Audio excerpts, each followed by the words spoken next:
sitting next to a guy who's won Pac-12 Player of the Week each of the last 2 weeks. You 17 RBIs this week, and then obviously the walk-off today.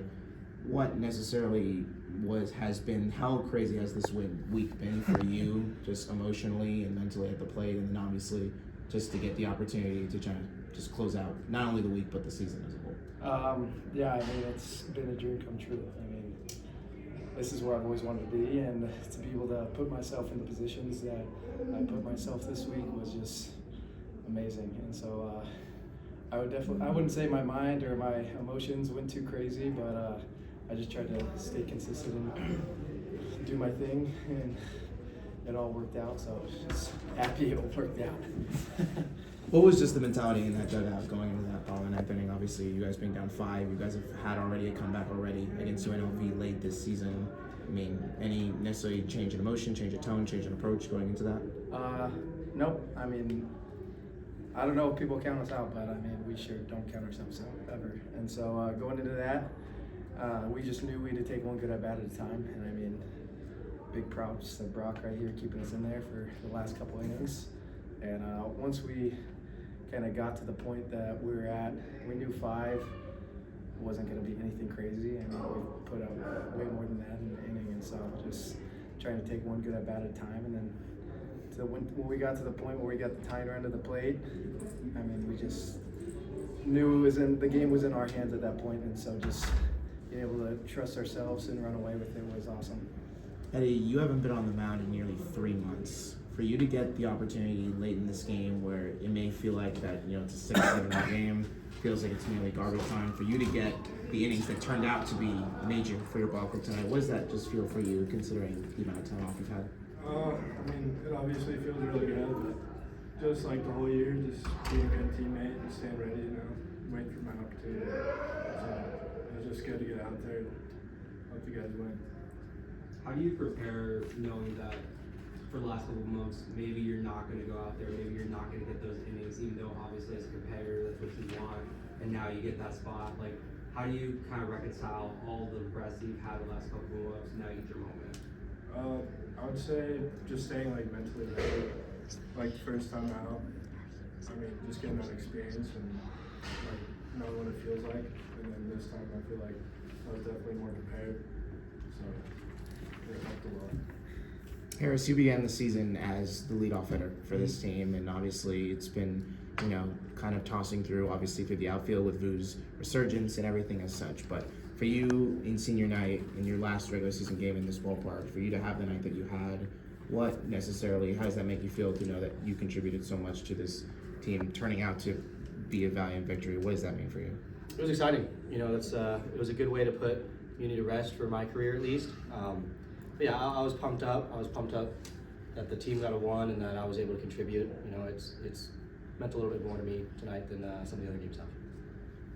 Senior day today, guys. How big of an impact do the seniors have, and how are you guys able to keep the emotions in throughout the game? I mean, they're huge. Everyone, freshman through senior, mean the world to each person on this team, and so going into this game, just being able to do it for them and have that outcome was awesome. So just super excited to be able to do that for them. Nick, coach has said that he's confident in this lineup as much as any lineup in the country. Do you believe that this lineup, the way that they've been playing the last 2 weeks and just the consistency and the battling back, do you believe that you guys, as an offense unit, can go against anybody in the country right now, let alone anyone in the conference next week, as you guys try to make a run in the Pac-12? Yeah. I mean, I think that's pretty obvious, to be honest. I mean, if you look at the numbers, it's pretty crazy what we got going on right now. It's not a fun lineup to throw to, that's for sure. I mean, I think Stanford had a decent staff, and we hit them pretty good. UCLA they have some decent arms. We hit them good. But yeah, we've been doing it for 4 or 5 weeks now, and I mean, this is what our expectation was the whole year. And it's nice that we're living up to it late, and hopefully we can sneak in this thing and keep going. And bouncing off of that, you have to face that same group of Stanford arms starting on Tuesday morning. What necessarily is at least the approach going into that, considering you guys fairly handled them pretty well on Palo Alto? I mean, I don't know. Just forget about Palo Alto. I mean, we have to win that game, and we have to win whatever day else we play. Thursday or Wednesday. Yeah, I don't even know. And that's kind of the bottom line. We gotta win too. So sure we'll sell out for it, both of them. With U of A clinching the Pac-12 today, you guys were projected to go up against them coming into today, but now Oregon State instead. Does that sort of change your approach compared to the last time you guys faced Oregon State? Nope. Yeah, we were playing bad baseball when we played them, so it'll be. I think it'll be a good one. Yep. We know we gotta win, so we're gonna do whatever it takes. Doesn't change anything. How different is this team from when you guys last played Oregon State? Just mentally, just emotionally in that clubhouse. How different is it? Is it like nearly a 180? Like what necessarily has changed?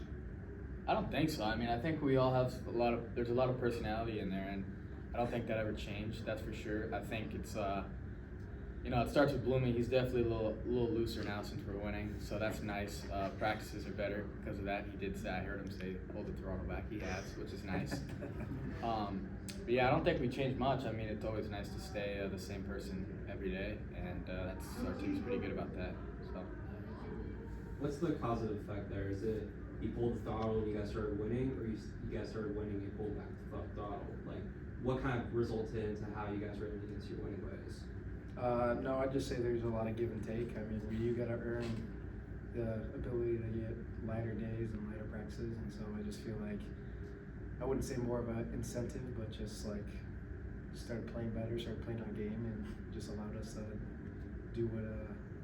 do our thing instead of trying to be not us. And so I think that was a big part of it. Eddy, even with the offense doing as well as it has, the pitching in many ways is kind of just in a rocky boat even these last couple of weeks, 12 walks today. What necessarily do you feel like, at least collectively as a staff, maybe needs to change, at least heading into a series of games now where everything is now basically must win? I would say obviously we need to fill up the zone, but I believe in all our pitchers and confident in them, so we just gotta keep it going. Keep throwing strikes and tackling. Awesome. Thanks, guys.